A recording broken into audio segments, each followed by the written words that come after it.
So how do we manage the behavior of someone like Professor Pig, who's dangerously delusional and very, very violent, as we went into his diagnosis last time? Above all, one of the parts of his treatment plan is not actually oriented towards making him better, but that is incarceration.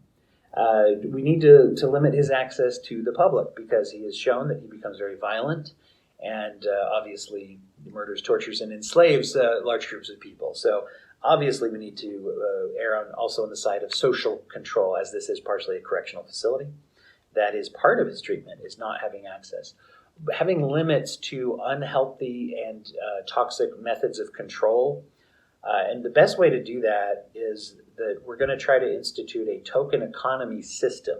If you build a token economy system, we can do a little episode about that on the podcast. But in short, it is creating an artificial, in a controllable clinical environment, you can introduce an artificial rewards and cost, behavioral cost, as they call it. Punishment would be kind of under that umbrella, but we call it behavioral cost and behavioral reward for different behaviors. It removes the ability to have complete control. In this case, complete control is very dangerous for that individual. I think that's the pipes making noise there, as maybe Killer Croc has been chewing on those a little bit, not sure. So with the token economy, we want to reinforce pro-social behaviors, at least in the way he relates to other patients and to the guards here. I would suggest that he not be allowed to wear the pig mask that he generally wears, PIG mask for PYG, Professor Pig.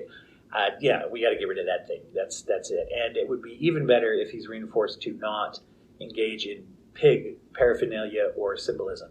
So that's really what we're looking at, more behavioral management with this individual. We can't really expect insight-based recovery at this point, obviously.